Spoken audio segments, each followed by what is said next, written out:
From your local news authority, local, in-depth, community. You're watching KFDX3 News at Noon. KFDX, named TV Station of the Year by the Texas Association of Broadcasters. Good afternoon, and thank you for joining us. I'm Emily Faith. Well, new information this afternoon. Skeletal remains that were discovered inside an abandoned home in Wichita Falls over the summer have been identified. According to Sergeant Charlie Iper with the Wichita Falls Police Department, on July 11th, officers responded to a residence in the 1900 block of 7th Street to investigate a possible human skeleton that was discovered. Iper said the caller had entered the house to escape the heat when he found the skeleton. Officers on scene found a debit card near the remains, and the name on the card was that of a reported missing person, and the body was sent off for an autopsy. Iper says the identity of the deceased has been confirmed as Daryl Wayne L'Esperance, age 60, of Wichita Falls. He said detectives believe the death was natural and there were no signs of foul play.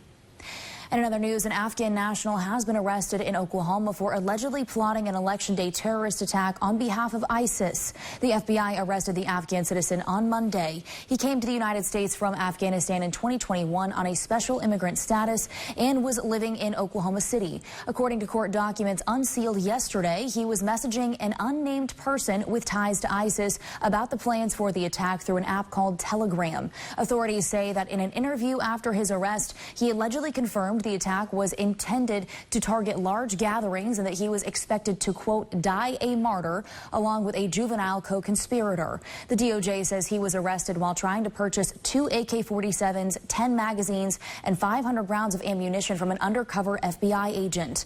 He has been charged with conspiring and attempting to provide material support to ISIS, which carries a maximum prison sentence of 20 years. And he's also charged with receiving a firearm to be used to commit a felony or a federal crime of terrorism, which carries a maximum prison sentence of 15 years if convicted. And in other news, Hurricane Milton continues to surge towards Florida as a Category 4 storm. The storm is expected to make landfall late tonight, hitting just south of Tampa. Schools and airports have shut down, and the highways are packed with Floridians trying to evacuate to safety. Reports are saying that the majority of Floridians who live in mandatory evacuation zones have left everything behind and moved to higher grounds or even out of the state to seek safety.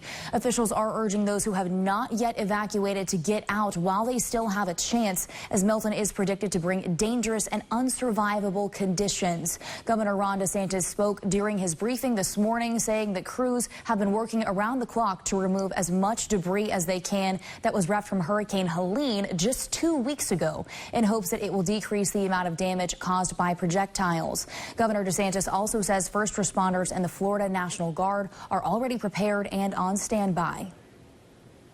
The National Guard is deploying 6,000 Florida National Guardsmen as well as 3,000 National Guardsmen from other states, and so we thank for the support on that. We have 500 tactical vehicles, including 180 high water vehicles, aerial, water, and ground National Guard search and rescue teams. This is the largest Florida National Guard search and rescue mobilization in the entire history of the state of Florida. Now, the outer bands of Hurricane Milton have already brought heavy wind and rain to the Florida coast, along with tornadoes. Florida DOT traffic cameras captured this video of a large twister on the ground in Broward County today, and the National Weather Service described it as a dangerous tornado on social media. And right here we have a live look at the Florida coastline. You can see those skies look very ominous. Those waves seem to be crashing in. And let's go ahead and check in with meteorologist Kris Boone while we were on the topic of Hurricane Milton. As we can see, it is already starting to hit the coast. What are those conditions like, and when is the eye of the storm expected to hit tonight? Well, we're still, again, miles. We're talking about 110 miles. That eye is still well off towards the west and southwest. We were looking at some of the video in Inglewood Beach. That is already seeing some of those outer bands making its arrival. So some heavier rain. You can kind of see along the western parts of Florida. But take a look at how many red tornado warnings are about to pop up. When I switch this over to the tornado warnings and show those, goes, you're going to be watching across the state that tornado risk that really starts to pick up. So we have images of one tornado, but there have been several tornado warnings issued just over the past hour or two as the outer bands of Hurricane Milton makes its arrival. So again, this is going to be a busy afternoon and evening for most in the Weather Channel, most in the weather world, kind of watching the impacts here in Florida. For us here in Texoma, things are fairly quiet. We're enjoying those clear skies. Temperatures into the low 80s, 81 degrees in Wichita Falls, and a little bit warmer further towards the west as temperatures already running into those mid 80s, 85 degrees in Kroll, Seymour, Vernon, as well as Benjamin. And we'll look at those temperatures to warm up another 10 degrees or so. Afternoon highs climbing into those mid 90s with sunny skies expected throughout the day. All right, thank you, Chris. And if you would like to help those impacted by Hurricane Helene and Milton, we here at KFDX are teaming up with Herb Easley to collect relief items for the victims. Herb Easley has a semi parked in their lot that will be loading up with all of the supplies that are donated, and then they'll drive it through the affected areas to distribute those donations. Our station here on Seymour Highway is a drop-off location as well for supplies. Just stop by and place items in the box in our front lobby. Some items that are needed are bottled water, non-perishable food items, hand sanitizer, diapers, dog and cat food, and blankets. For more information, just visit Texomashomepage.com.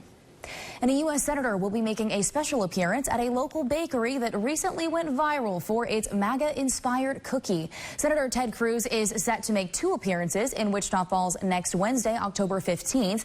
The first is at Margie's Bakery from 11 a.m. until 12:30 p.m. And Cruz and his team are inviting the community to come out and listen to his plans to keep Texas, Texas. This event is free and open to the public. And right after his visit to Margie's, the Senator's Cruise to Victory bus tour reception will take place from 1 p.m. to 2 p.m. at a secret location that will only be revealed to people who RSVP. The reception is hosted by Texas House Representative James Frank, and you can RSVP by purchasing a host committee level. To RSVP, just contact Jonathan Roth at the number or the email address you see on your screen. And for more information, just go over to our website.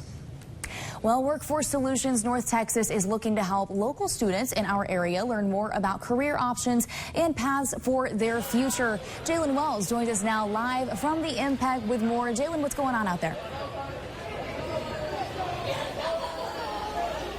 Well, Emily, the students actually just started coming back from lunch because we're here at the Impact where students from area schools that are a little outside of our area, we got Holiday Chillicothe out here, and they're coming where a partnership between Workforce Solutions and Region 9 has a youth career day fair that's going on right now. This is an opportunity for kids to learn a little about the careers that are out in the world in front of them. And these kids are actually a little younger than I expected, and they're learning about a lot of different crafts. There's a lot of tables here that have a lot of hands-on activities. There actually is a KFDX station as well where we had a camera and photo talk, but the kids are really enjoying being very active with some of the places that have come to showcase their careers. And I've actually got Cynthia joining me right now. Cynthia, can you tell me a little about, what's going on here today? Well, Workforce Solutions partners with Region 9. 8th grade students are encouraged to start considering a career path as early as 8th grade. So we plan this event to give them the opportunity to come out and explore. We have 20 to 25 career explorations out here. So we want them to have an opportunity to ask questions so that they can try to start making some decisions about what path they want to take in their professional careers. And Cynthia, I think that 8th grade is a little young. There's a lot of people who graduate high school and they're still a little uncertain. Why do you think this is a really prime opportunity for these kids to learn about these career opportunities? Because, again, it'll give them a chance to ask some questions, and perhaps some of the students, when they get here, they may have no idea about what they want to do. They'll get an opportunity to engage with some of the presenters and ask questions and maybe even make some decisions about something they do want to do in the future. All right, Cynthia, thank you so much. Like we said, this is going on at the Impact right now. The kids are learning, and it's going to go on until about 1:30. So when your kids come home today, ask them about what all they learned and what they're most looking forward to out in the real world. Now, Emily, obviously, I currently work for KFDX, but there's a lot of exciting things. Warren Cat's out here, the City of Wichita Falls Animal Services. So I may go find another job, and I'll leave you by yourself tomorrow morning, if you're okay with that. You know, I really hope that you are going to be sitting next to me tomorrow morning. That would be great. I kind of need my emotional support anchor. All right, so hopefully we'll see you tomorrow morning. Yes. Yes, but thank you so much, Jalen, for that report. Looks like a lot of fun out there. Well, coming up a little bit later, new releases are in the works for the big screen, Disney Plus, and HBO. Those details will be in our entertainment report. Plus, we have Kiowa with us today for a powerful conversation about Domestic Violence Awareness Month. That'll be right after your Boone at Noon forecast with meteorologist Kris Boone. Stay with us. Now, from KFDX3, Texoma's Weather Authority, with Kris Boone. Welcome back, Texoma. It is your Boone at Noon, and we are talking about Hurricane Milton, Category 4 strength, winds of 155 miles per hour, moving to the northeast at 17 miles per hour. So again, you're talking still another few hours before it even makes landfall. That's the actual eye, or at least the northeastern eye wall, making its way further towards Florida. You see these areas in red. Those are each individual tornado warnings. The last count was 8. Again, the tornado threat with these outer bands making its arrival into Florida ahead still of the actual hurricane and the storm surge and the strongest winds. So this is why we've been talking about this almost nonstop for the past several days, is we just knew the kind of layers of threats that's going to be posed in towards Florida here over the next 12 to 24 hours. So right now, looking at tornado warnings, we've been seeing some of those pictures come out as well. And again, the hurricane eye still 110 miles off the coast. This is closer towards Fort Myers, but these storms tend to slow down just a bit as they start to interact with land. So we're still another 6 to 9 hours before it even makes landfall, and it's going to be a question of where it makes landfall. So again, that's what we'll be watching as far as the tropics are concerned. Still a lot of impacts expected for Florida over the next 12 hours. For us here in Texoma, things are a little bit on the calmer side, into those mid-80s for most of us. That pocket of 85s from Vernon, Benjamin, and Seymour, a little bit cooler into the east, but just slightly into those low 80s. We'll look at temperatures to warm up a few more degrees, getting into those mid-90s, and unfortunately that is still well above average for this time of year, 10 to 15 degrees above average, in fact. Though the good news is we do have a cool down in the forecast. Temperatures drop back down to the 60s, mostly clear skies as you get into the evening. As you get into tomorrow morning, we will have the chance for a few of those clouds and showers lingering in towards the northern parts of Texoma. We actually saw some shower activity for Duncan this morning. That pattern could play out tomorrow morning as well. Watching that Duncan, Waurika, Lawton area as being the best chance of picking up some of those isolated showers. Most of Texoma stays dry, and we'll just see the increased cloud coverage really as we get into the afternoon hours. But again, can't rule out the possibility of 1 or 2 of those raindrops. So everyone's really going to be talking about next week, because that's when the cold air arrives. We go from the upper 90s down into the low 70s for afternoon highs. And it's going to feel like a shot of cold air, but the next freeze contest, that is on our website, Texomashomepage.com. You're just going to go and guess when you think it's going to get to freezing. It might feel like freezing as we get in towards next week, as temperatures plummet from the 90s back down into the 70s, but again, staying above freezing for the week ahead. Emily? All right, thank you so much, Kris. Now, with October being Domestic Violence Awareness Month, we have Kiowa here from First Step in the studio to talk a little bit about the awareness and how important it is to grow that in the community. So can you start with just some of the statistics that maybe a lot of people may not know? Yes, so the Texas Council on Family Violence just released the 2023 statistics.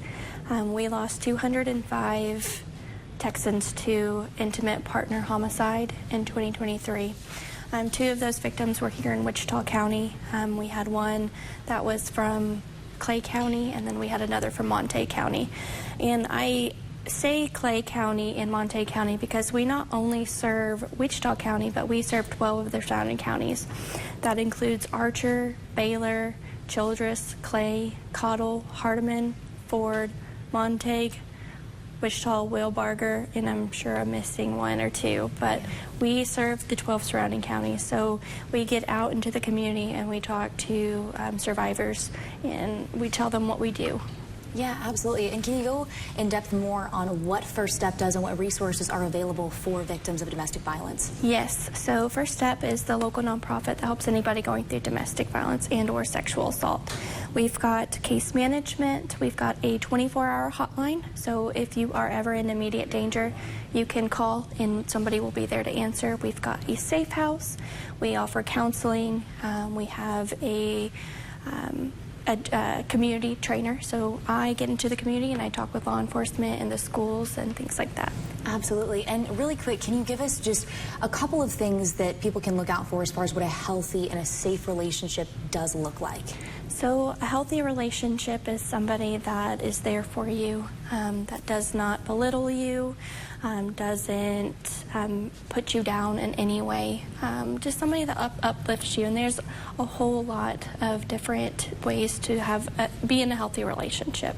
Yeah. So during the month of October, First Step will have a bunch of resources on our Facebook, so please follow the Facebook. Absolutely. If you are in need of help, if you are in a domestic violence situation, or if you know someone that might be sure to contact First Step. They have all the resources for you. Thank you so much for coming in, Kiowa, and talking about this. Thank you. And stay right here. We'll have the entertainment report right after this break. This entertainment report on KFDX3 is brought to you by Regeneration Boutique. Well, Goosebumps' next chapter and Seth Meyers' new comedy special are among the top stories in today's Hollywood Nation. Here's Ashley Dvorkin with the latest. I could never hate my kids. Meyers gets a date, Schwimmer's chilling new role, and Sweeney teams with Cy-Fred in the Hollywood Nation. Sydney Sweeney and Amanda Seyfried will star in Paul Feig's adaptation of the psychological thriller The Housemaid. Sweeney will play a struggling young woman who takes a job as a housemaid for a wealthy couple before finding out they are hiding dangerous secrets. Found something. Disney Plus has announced details for the next chapter of its Goosebumps anthology series. The teaser trailer revealed the subtitle for season 2 is Goosebumps: The Vanishing, and it will feature Friends star David Schwimmer. He plays a former botany professor and divorced father of twin boys who gets entangled in the tale of 4 teenagers who mysteriously vanished in 1994.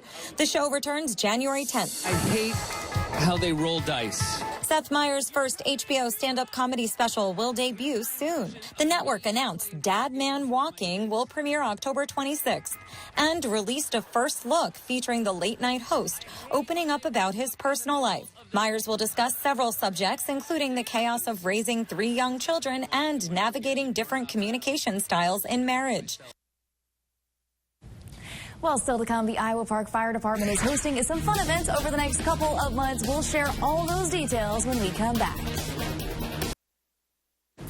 Well, welcome back. Today we have Al here with us in the studio from the Iowa Park Fire Department to tell us about some special events you all have coming up. So the first one is in just a couple of weeks. It's the 30 and 30 raffle. Tell us about it. Well, this is our 5th annual 30 and 30 raffle, and basically what makes this a little different than normal raffles, especially around the area, is we only sell 300 tickets. So your chance of winning a firearm is a lot better. Now, we do ask for $100 for the ticket, but you're saying 1 in 10 chance of winning a gun. Yes. Now tell us about some of those firearms that people are going to win. The list is on our Facebook page. We do have Smith & Wesson and Kimber. It's a very good quality list. Members of the fire department, along with high caliber gun range, are the ones that put the list together, and they actually are the ones that handle all the transfers. So as long as you can legally own a gun, you can get into the raffle. Okay, awesome. And now there's also another event that's exciting coming up in December. It's the Lighted Christmas Parade, right? Yes. So the Lighted Christmas Parade, it seems so early to be starting this, but we have to because it's gotten that much bigger. So Lighted Christmas Parade benefits our Kids Christmas program. So within our response area in Iowa Park, we help provide Christmas to maybe some kids who may not get it this year. So the parade is always free to watch, but to be in it, we ask for either a monetary donation or a donation of a new toy. Yes, absolutely. I love that. Such a great cause. Now, about those donations, especially the monetary donations from both of these events, obviously it's going to help the kids in the parade, but also, does that go back to the Iowa Park Fire Department at all? So the gun raffle is our largest fundraiser of the year, and that helps us out a lot, but the Lighted Christmas Parade goes directly to the Kids Christmas program. Okay, yes, so 2 incredible causes. You don't want to miss out on these events. That 30 and 30 raffle, Saturday, October 19th at 5:30. It's going to be live streamed on Facebook. Like he said, that list of prizes is on their Facebook page. And then, of course, the Lighted Christmas Parade, Friday, December 6th. You will not want to miss this. Thank you so much for coming in, Al. We appreciate you. Thank you for having me. And stay right here. We'll have a final look at weather when we come back from this break. Well, we did see a few early morning showers up and towards the Duncan area. That pattern could play out tomorrow morning as well. Maybe a few of those clouds. Then it'll break out into those sunnier skies by the afternoon. Still hanging on to those warmer temperatures well above average. I know I'm making a lot of enemies this week, but take a look at next week. Monday, 78 for a high. Could be into the 70s. That's when I'm going to make all those friends back. Yes, absolutely. You're going to make a great friend in me, Chris. But thank you so much. And thanks for starting your afternoon with us. There is some news later today, but we'll see you bright and early tomorrow morning at 5 a.m. Have a great one.